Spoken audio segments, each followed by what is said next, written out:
Hello and welcome to the musculoskeletal ultrasound section of SonoWorld. I am Dr. Tony Buffar from Henry Ford Hospital in Midtown Detroit, Michigan. Of course, that's in the United States. For the next half hour, I'll be talking about the adult hip and how to begin a routine exploration and try to show representative examples. And from there, I hope you can use it to your advantage. And once more, welcome to the world of musculoskeletal ultrasonography.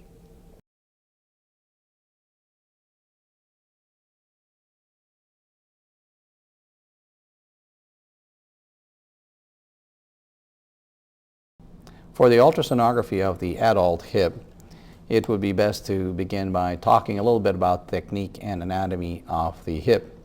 From there, we're going to talk about the most common indications of ultrasonography of the hip. We begin by taking a look at the most common indication, which is going to be the effusive joint, followed by some bursal lesions, and then because of the center that we're involved with and much more of orthopedic radiology, we're going to look at some traumatic cases. Today's world definitely shows that there's a lot of joint replacement, and therefore it is inevitable that we talk about ultrasonography of the prosthetic hip. For the ultrasonography of the adult hip, one has to develop the technique and have a knowledge of the anatomy of this joint. So here we see a frontal view of the normal hip. Note again that this one has the capsule over it.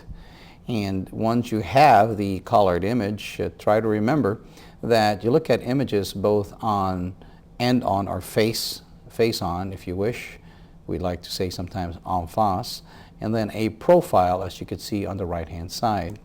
So on profile, albeit that the hip is covered by the fibrous tissue of the capsule, you begin to imagine again that you have to look at images on orthogonal planes, both in gross anatomy and of course in grayscale imaging. So let's begin by looking at the adult hip on grayscale imaging of ultrasound in the long axis view from the femoral head to the femoral neck. Let us look from the caudal or inferior portion, wherein you have the diaphysis of the femur and the tubercle of the, in this case of course, the lesser tuberosity, as you look at the intertrochanteric ridge, and then into the femoral neck proper. Then at the transition between the femoral neck proper and the convexity of the femoral head, you have the subcapital line.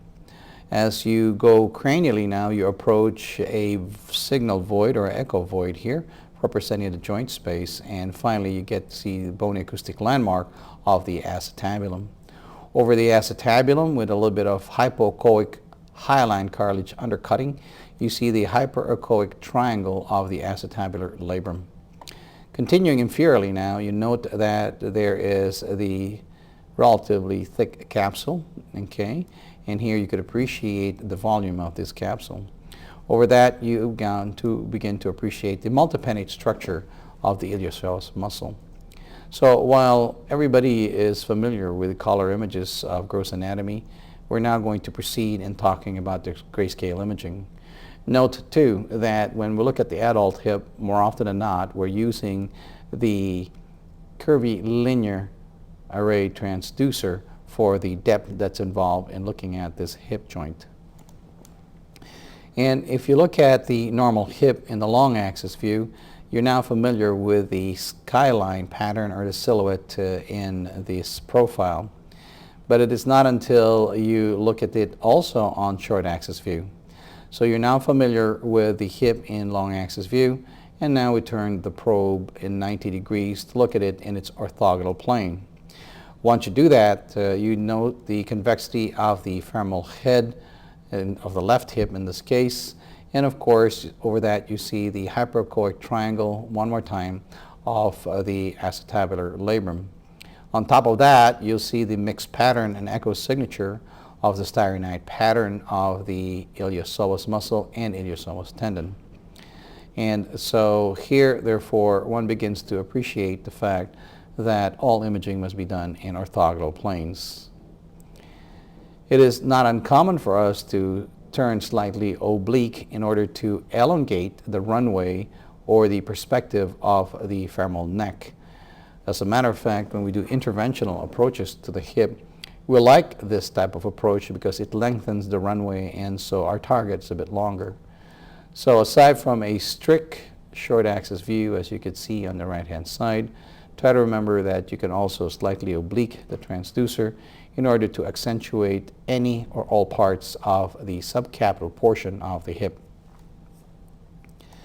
The normal hip, as you can see here in a representation of the pelvis in AP view, you could now appreciate the fact that you have to go from a level of the acetabulum into the iliac fossa.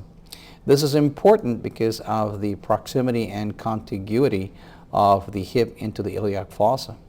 Case in point, for example, everybody knows that the llio-Psoas bursa can itself ascend into the ipsilateral iliac fossa.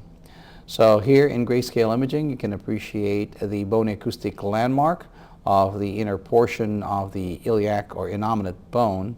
And as you could now notice that at the level of the higher portion of the iliac bowl, you now see the hypoechoic psoas muscle, or iliacus in this case, and of course the musculotendinous junction of the iliopsoas proper of the left hip and pelvis.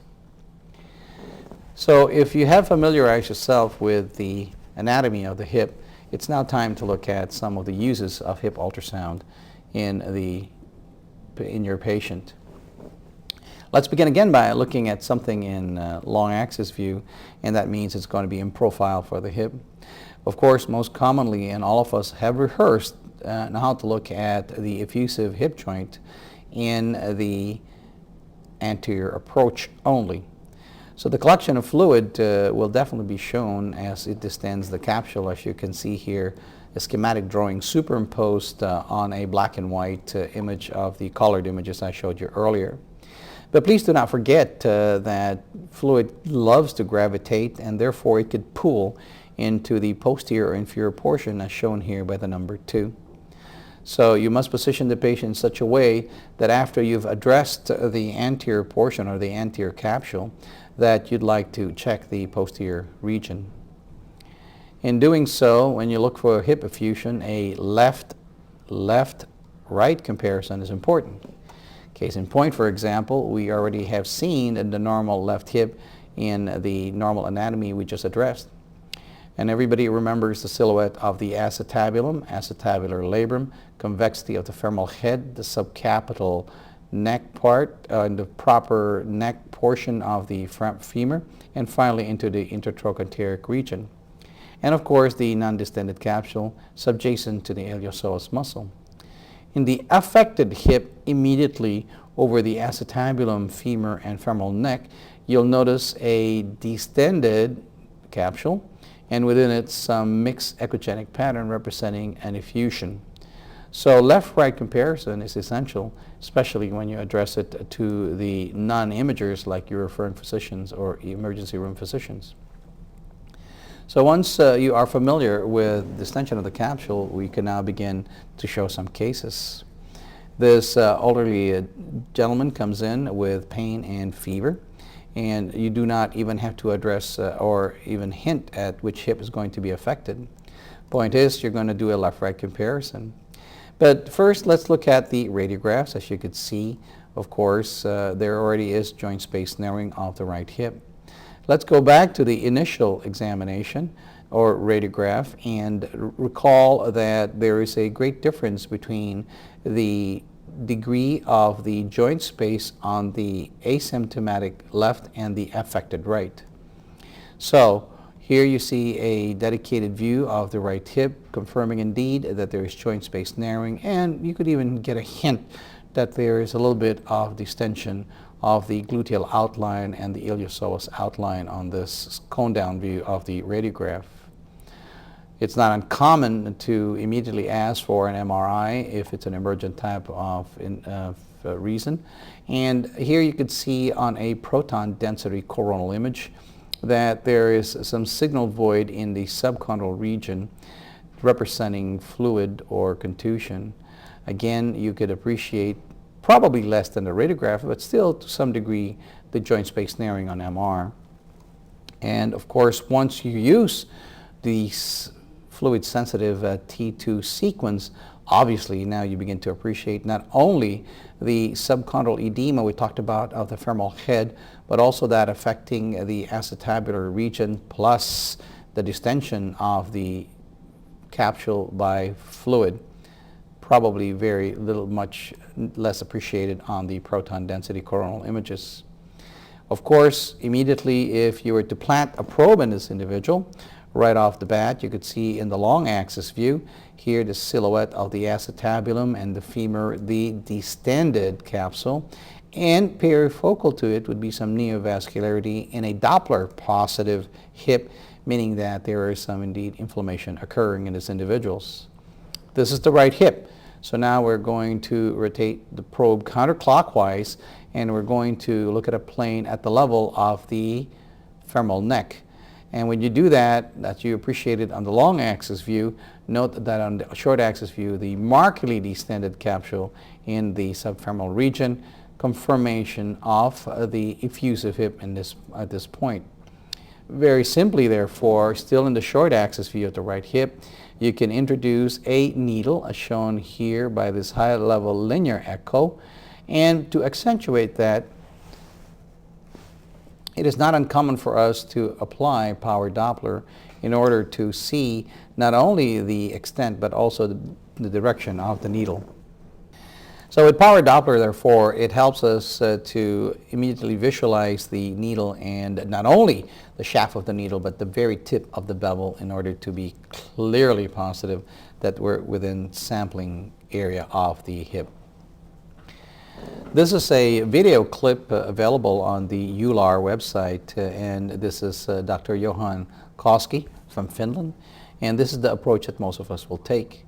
Note that he will park the probe more or less in a compromised long axis, short axis view to get a longer runway of the femoral neck, and that he likes to visualize the shaft of the needle in the long axis view, which is the same way we practice in our institution. Here on the grayscale imaging in real time, notice that the needle is introduced, and as it approaches the capsule, you jab it in, and then you get to see the very tip and bevel of the needle in this distended hip joint. Okay, so this is a very easy approach, and to date, therefore, we never try to stick a joint blindly. We always almost use ultrasound guided approaches in these individuals. In hip effusion, like we told you earlier, that a left-right comparison is necessary. And here, case in point, for example, on the abnormal side, you'll see a distended capsule, while on the unaffected opposite side, you notice that it's still downsloping and uninvolved. But as you look at the distended capsule a little bit more closely as you make a left-right sweep, or as you pan or zigzag through the hip joint, you'll notice that inside the capsule there are some punctate high-level echoes.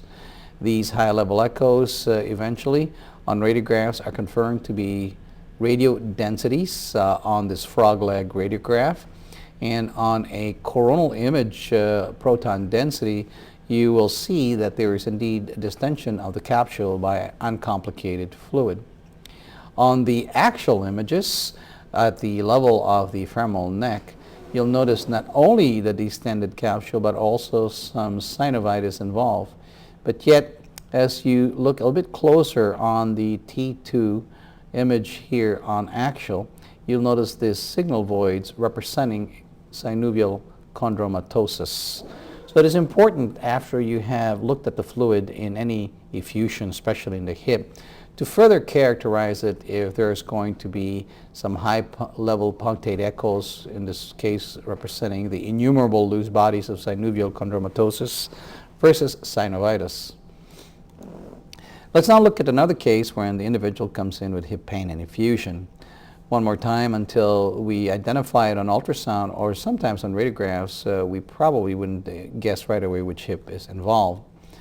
But once we ask the patient to continue with another frontal view, cone down view, accompanied by a frog leg lateral view, we appreciate that in the translation from the AP view to the frog leg lateral view, there's a persistent radiopaque density at the lateral aspect of the subcapital joint.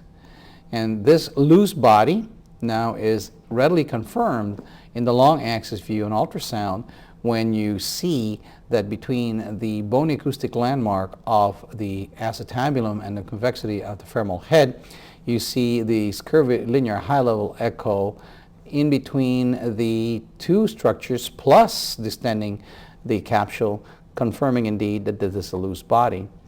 On a more superficial scan, again, confirmation indeed that it is between the acetabulum and femoral head, distending the capsule of this loose body within the hip joint. So not only can we see synovial chondromatosis with innumerable high-level loose bodies, high-level echo loose bodies, but also a single loose body in people with a loose body in the hip joint. Of course, if you do a left-right comparison, you begin to appreciate this immediately. Case in point, for example, we already saw that in the long axis view, we saw this high-level curvilinear echo in the distended capsule of the right hip, and immediately when you show it on the left-hand side, you begin to see the great difference between the two, readily convincing a novice or non-imager that indeed it's a unilateral loose body in this hip. In another patient, as we look at sequential planes of a T2 coronal image of the hip, you'll notice that at the plane of the sacrum or sacroiliac joint, as we proceed from posterior cutting into the anterior portion, we now get to see that there's asymmetry between the two hip joints, and probably best appreciated as probably the last two sections here, wherein you could see that there is a collection of abnormal intensity and signal aberration on the right hip.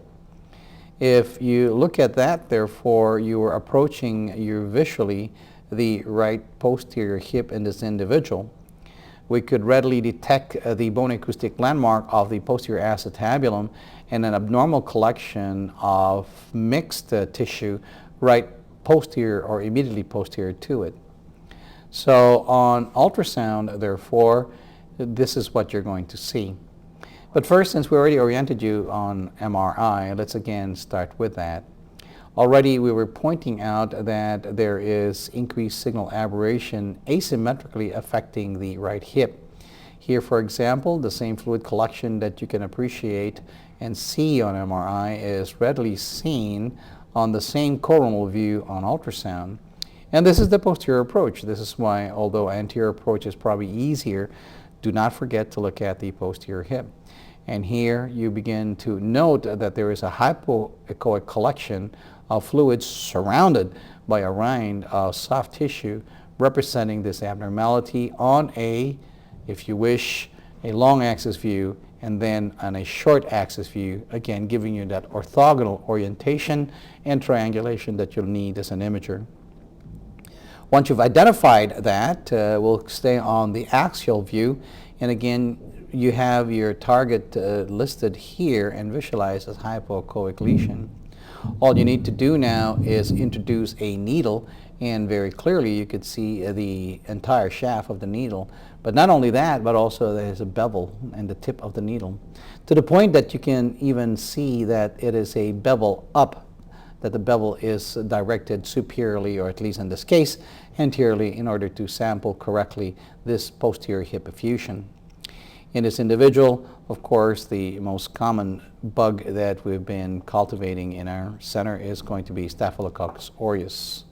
So ultrasound not only confirmed that there was abnormal effusion, but also helped us direct the needle exactly to the sampling that we needed.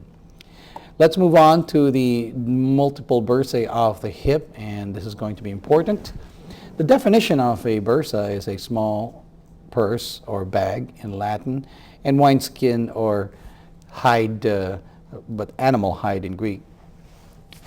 There are more than the three bursas that we're going to talk about the hip, but let's concentrate on the llio-Psoas, Trochanteric Bursa, and the Ischiogluteal Bursa.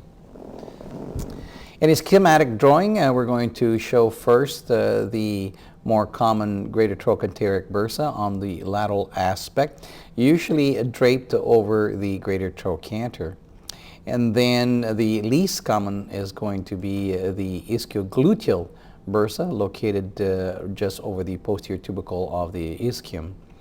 And the drastically more common llio-Psoas bursa, sometimes confused as an abscess, but also remember that this one likes to ascend into the iliac fossa, is going to be the llio-Psoas bursa.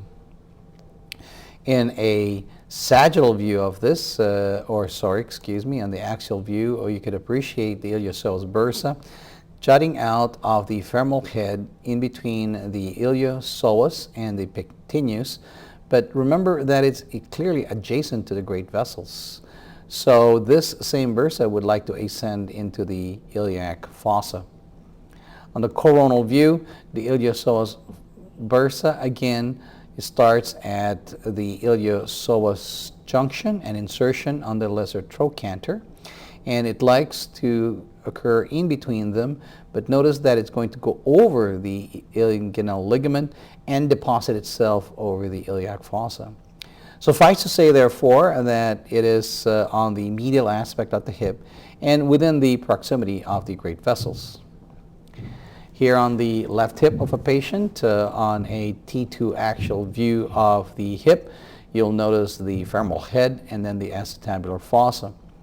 Here on the anterior pillar of the acetabulum against the femoral head is a distended collection of signal aberration that represents the bursa. Note that it is in the proximity not only of the great vessels but also of the iliopsoas tendon. This pulsatile mass that was present for a whole month is seen on ultrasound as a hypoechoic lesion. However, notice that you can't tell what's going to be the bursitis or cyst, if you wish, against what is going to be great vessels. With ultrasound, one of the great advantages is that you have Doppler. In this case, of course, color Doppler angiography confirms that the upper portion of the hypoechoic abnormality were the great vessels, and the lower portion was the bursa. This is a case presented to us by Dr. Kil-Ho Cho from Daegu, South Korea. Now, if we take a look at this bursitis, notice how it likes to elevate itself out of the joint into the iliac fossa. Likewise, the size of these bursitis can be pretty monumental. So one more time, in the long axis view, you can identify immediately the femoral head against the acetabulum.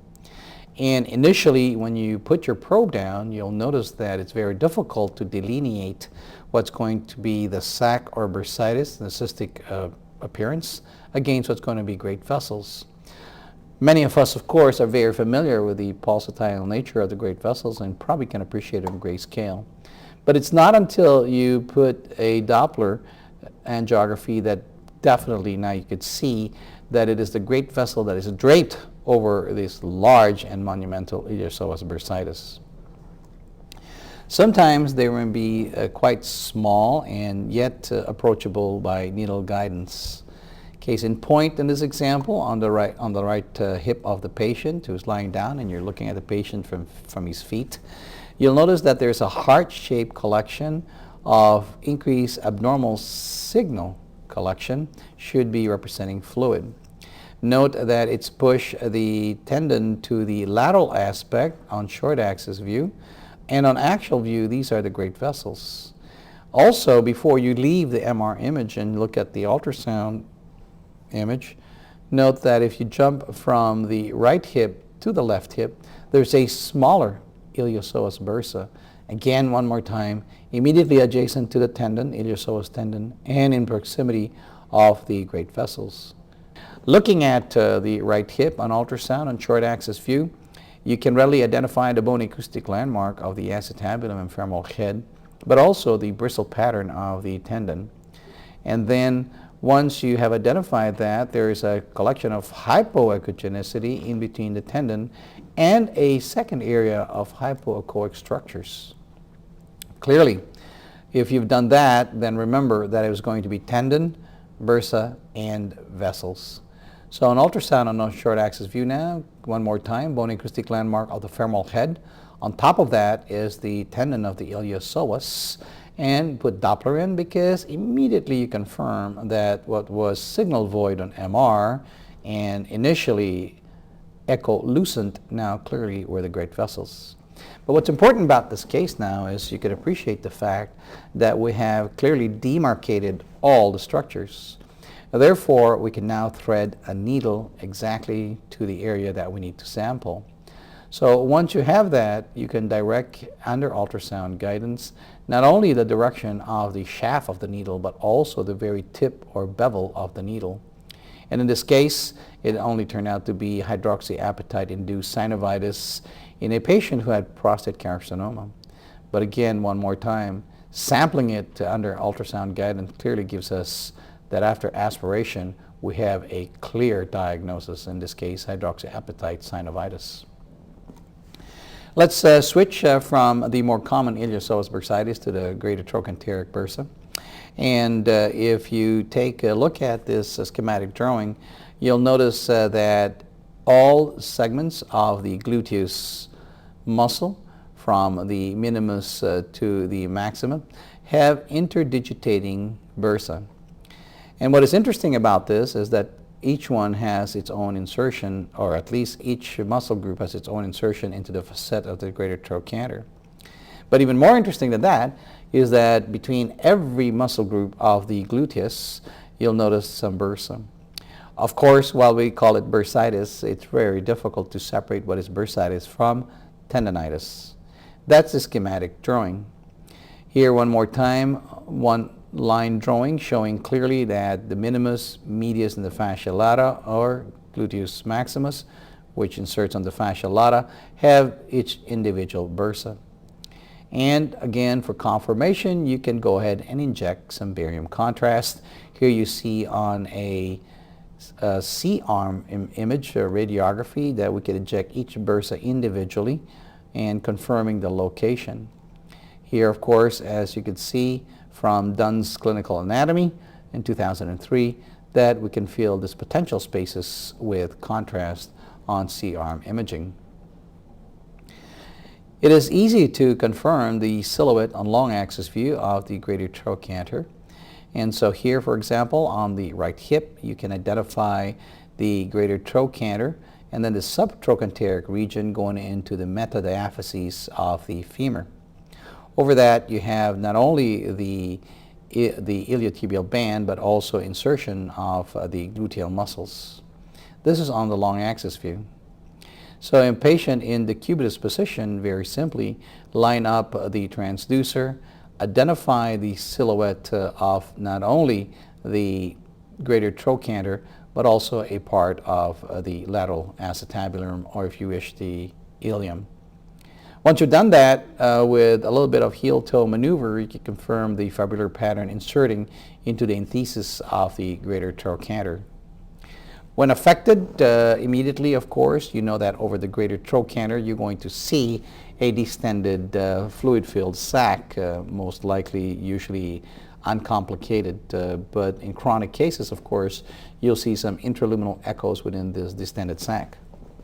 Let's begin by taking a short axis view of coronal, of actual MRI image in T2, and the fluid sensitive sequence tells you that around the greater trochanter, here's the femoral head, femoral neck, greater trochanter.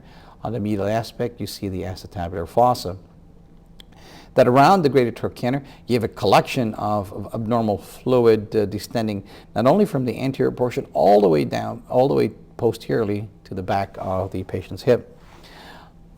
Very easily park your transducer, and then you see the bony acoustic landmark of the greater trochanter, and of course surrounding it you see this distended bursa around the individual. Note that you have to again look entirely all the way down, all the way back of the hip in order to confirm the extent of this disease. Now we're going to turn the probe around from the short axis view. Rotate your probe counterclockwise to look at it on long axis view.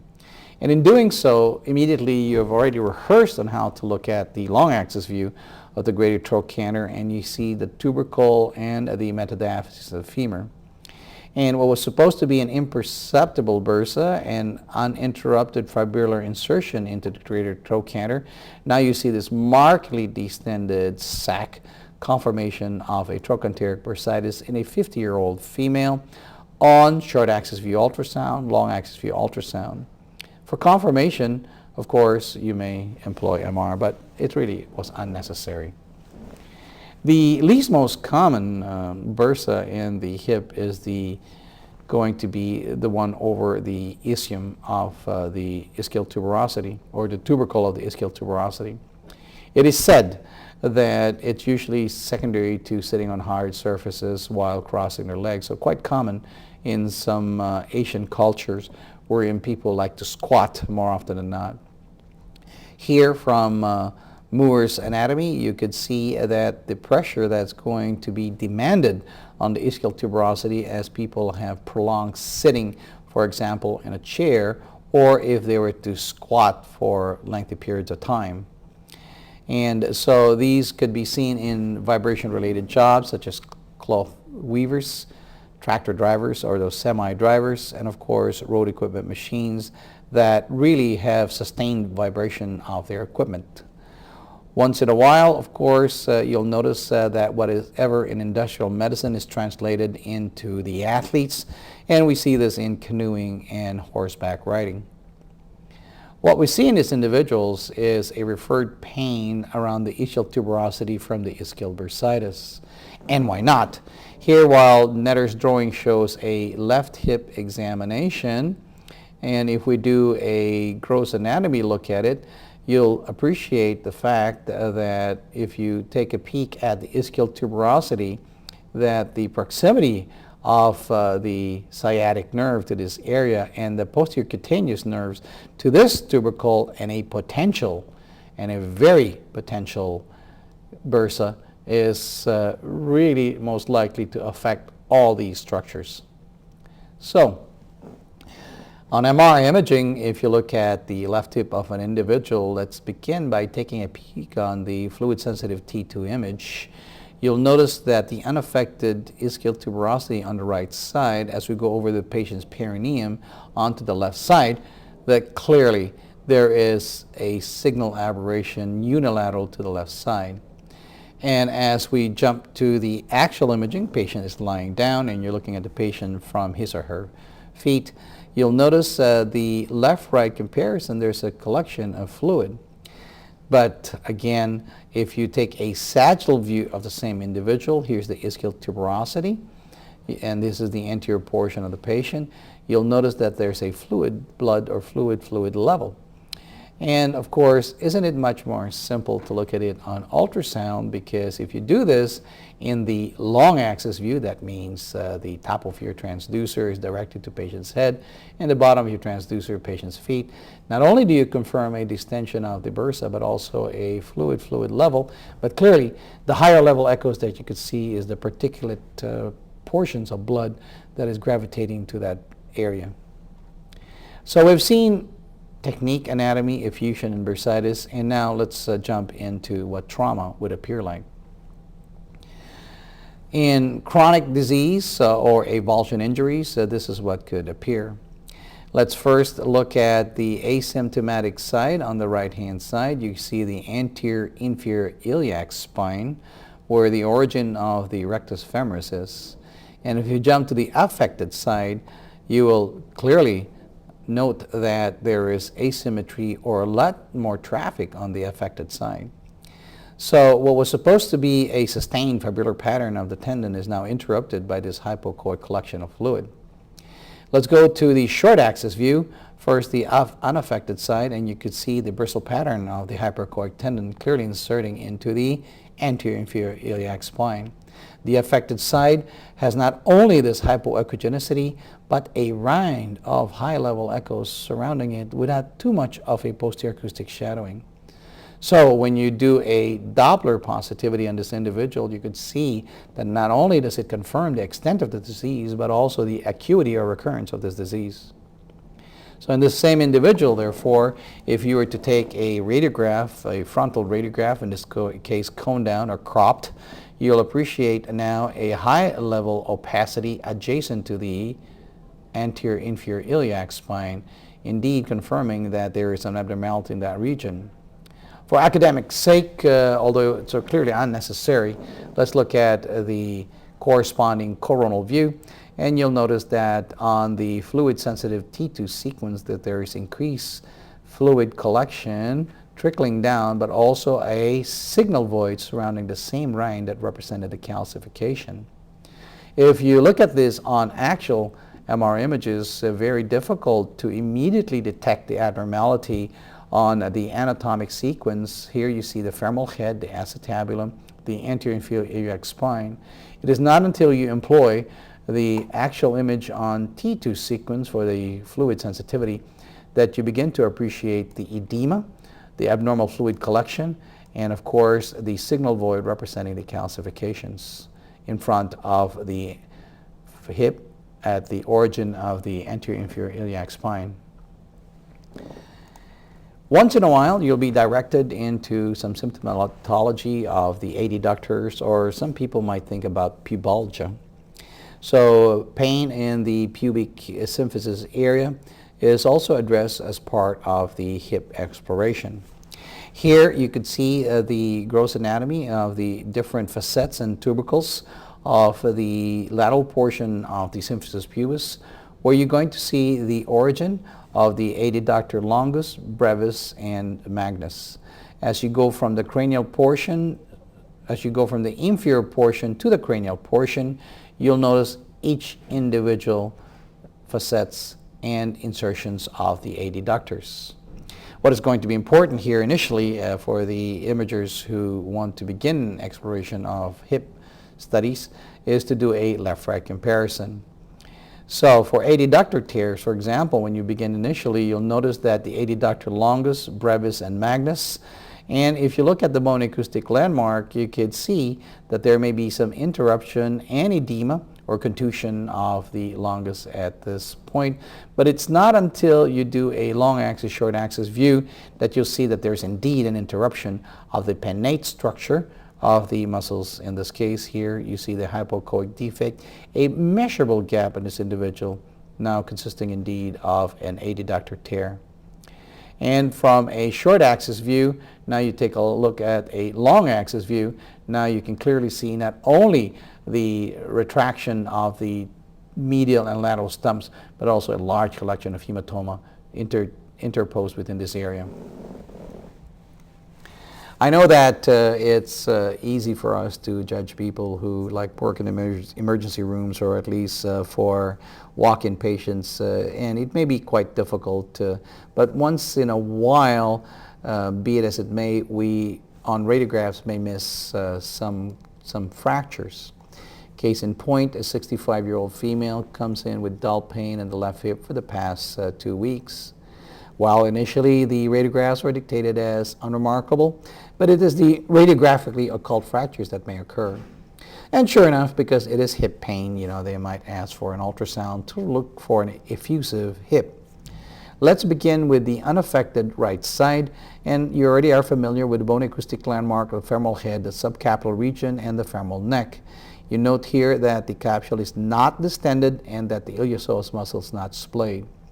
If you look at the affected side, immediately you'll see a step-off deformity on ultrasound representing what should be a capsule or a spur. And if you ask for new radiographs, you'll see the sclerotic band in the subcapital region representing an undisplaced insufficiency fracture. For confirmation in an individual who already had an initially occult radiograph, you might need an MR. Suffice to say, though, that we already appreciated it and saw it on ultrasound. So here on a coronal proton density or T1 image, you see a signal void, linear signal abnormality across the subcapital region on the left hip, very different from the contralateral right hip. Jumping from there now and asking for a fluid-sensitive sequence, not only do you see the bone marrow edema and contusion in this individual, but also the same signal void that you appreciated on T1 cutting across the subcapital region, but all corresponding to already the sonographically evident undisplaced subcapital fracture of the left hip. And as you can tell, this individual with this subcapital fracture needed 3 cannulated screws in order to have internal fixation or percutaneous fixation of this hip. So confirmation indeed that not only visually but also clinically this is a hip fracture. It is interesting that we've seen the bone acoustic landmarks in this individual, the joint space or the joint line, and not only do we see them but also the acetabular labrum. So if you look at on long axis and short axis view, you can identify the femoral heads and the acetabulum. In between them you see this hyperechoic triangle both on long axis and short axis of the acetabular labrum. This is going to be important nowadays because of the femoral acetabular impingement. So if you put your probe in, let's say, the long axis view, you may see first on the unaffected side the bone acoustic landmarks of the acetabulum and femur and a preserved triangle of the labrum. But as you jump towards the affected side, you see the bone acoustic landmark of the acetabulum and femoral head, but instead of the expected hyperechoic triangle of a labrum, now you see a disruption and a paralabral cyst occurring to this, clearly now showing acetabular labral tears. Let us end the discussion of the ultrasonography adult hip by looking at the prosthetic joint. Here you have a patient coming in with a painful unilateral left prosthesis. On radiographs, very difficult to appreciate going on, probably except maybe an elevated calcar. But again, on ultrasound, we're going to look first for abnormal fluid, not only in the proximal portion of it, but also on the distal portions. So we're going to look at the fluid and the integrity of the pseudocapsules in these individuals. What we like to do is to look at it on long axis, and we are going to look at the prosthesis versus the native bone. Because if there's any abnormality, it's going to be between the prosthesis and the native bone. So clearly, while this is very tempting to sample between the prosthetic femoral head, femoral neck, you'll notice that maybe this is the region that we do have to address. We do like to address that because here the probe is on long axis view. Note that you'll see the metallic prosthesis. So any abnormal collection of fluid distending the pseudocapsule at the intertrochanteric ridge, at the intertrochanteric ridge is the area that we're going to take a peek at.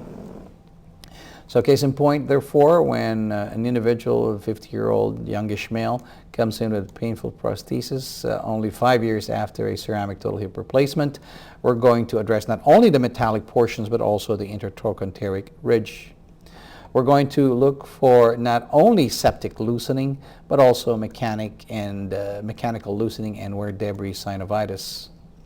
We do this one more time by looking at it in the long axis view, and you see the reverberation artifact of the acetabulum, but much more so with the femoral neck. And like I said, while you say that this capsule may be distended, it is over the native bone that we need to look at it clearly. Here you see that there is a greater than 4 millimeter or 5 millimeter distension of that capsule. Probably better appreciated in a profile and a cross-table lateral view in this individual. So here's the acetabulum and then the metallic head and metallic neck. So you could see the reverberation artifacts of the femoral head, femoral neck. So it is this region that is of concern to us, and that's the site where most of us would sample. And then that individual, of course, would be abnormal, and of course, we need some sampling. Usually it might be infected. In the inflammatory and infections of the prosthesis and hardware, we try to look for abnormal fluids surrounding the hardware, as you can see here. Very difficult to appreciate, of course, on the radiographs. But on ultrasound, clearly, you get to see the high-level echoes with reverberation artifact of the prosthesis and abnormal fluid collecting over it.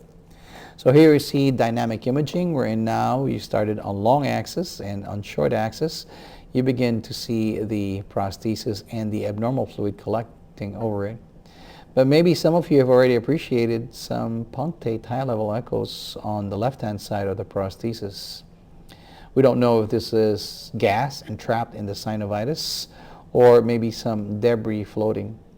Notice later on that while they're percolating on the dependent side, you can aspirate this same bubbles and confirmation of what's going on. Here you see a tip of a needle that was a high-level echo. Employing one more time Doppler, we accentuate the tip of the needle. Sometimes it may be in color, but definitely it's high echo at this point. Notice that the bubbles that I mentioned are percolating on the inside part, and you could suck the samples from the dependent portion to the bevel of the needle itself. Confirmation indeed that this was positive, and usually for Staphylococcus aureus infection. The sample that we get would be, again, purulent, and the different parameters that we need are definitely a gram stain, cell count, and culture, especially if the patient has not started his antibiotics. In addition, though, however, we'd like to centrifuge much of this and to look at it on polarized microscopy for any crystalline arthropathy in these individuals. For bacterial infections, as you could see in this prosthesis with chronic osteomyelitis and already a failed portion of it, notice that if you were to introduce contrast in the intracapsular portion of the acetabular femoral joint, some of it would trickle inferiorly into the distal portion. Therefore, it will behoove you to make sure that not only do you check the hip portion, but also the distal parts. Case in point, in this individual, once you could see that indeed you see the prosthesis, an abnormal collection of fluid. So anytime we see extra-capsular, extra-articular, but perifocal fluid collection along the prosthesis, that for us represents bacterial infection. Here you could note that a more difficult sampling of the hip is readily sampled in the distal portion on short axis and on long axis. Already you could see that while the callus formation might be buttressing enough, there may be an elevated portion, but it is abnormal fluid collection that we would target for extra-articular collections. So another one here with a dynamic hip screw modified to take in another compression screw and multiple failed screws around it.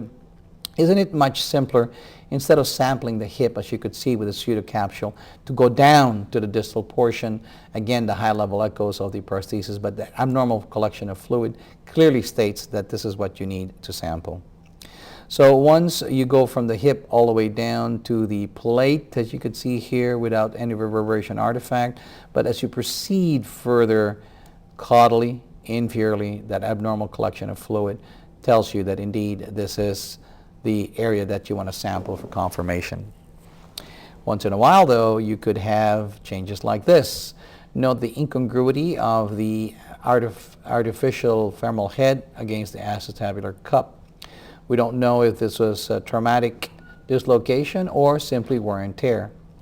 On ultrasound, in the long axis view, you can identify the intertrochanteric ridge, the pseudocapsule, the reverberation of the femoral neck and femoral head.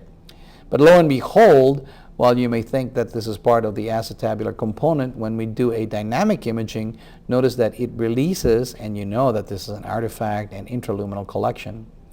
So when you do a neutral end compression, you notice that this artificial intraluminal debris is too much to bear. And therefore, we confirmed indeed that this is a loose plastic. Here you could see that laminar structure already appreciated and seen on the ultrasound. So this was not really like a dislocation, but simply wear and tear of the polyethylene lining of the failed prosthesis in this case. And again, in vitro, confirming one more time what we were seeing in vivo in these individuals. The painful post-operative hip in somebody with cord decompression or screws removed or fibular, if you wish, grafts in these individuals are very helpful.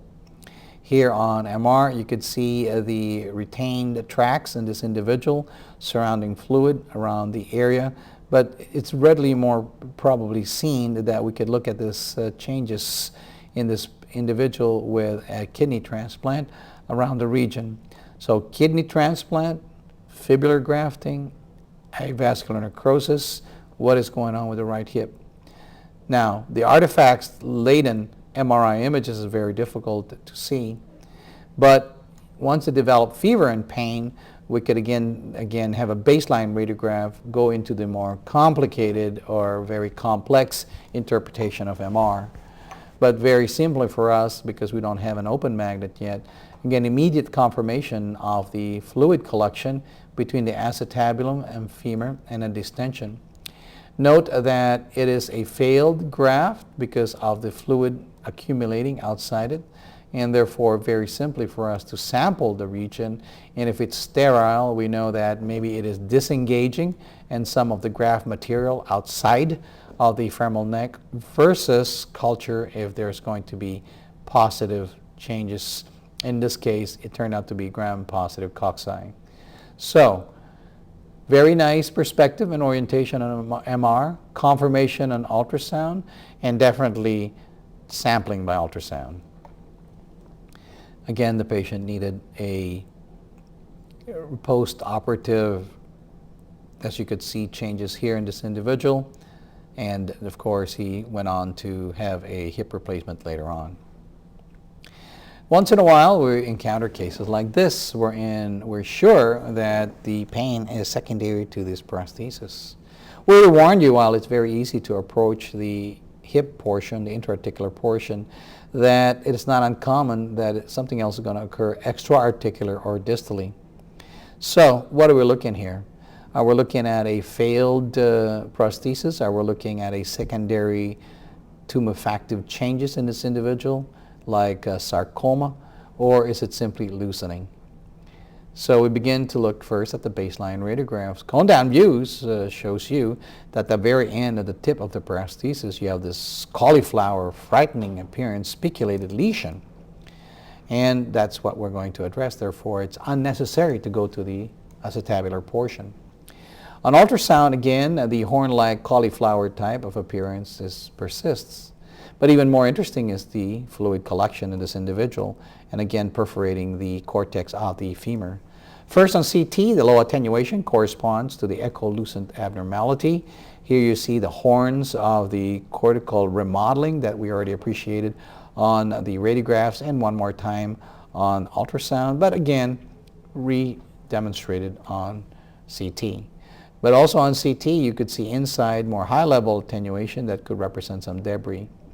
Not to forget that we'd like to use MR, and in MR you'll see there's a fluid collection, but again you have extraneous material occurring well within this interluminal portion. What was important about all the additive modalities we had to the baseline radiograph is that we're showing that there's no soft tissue extension.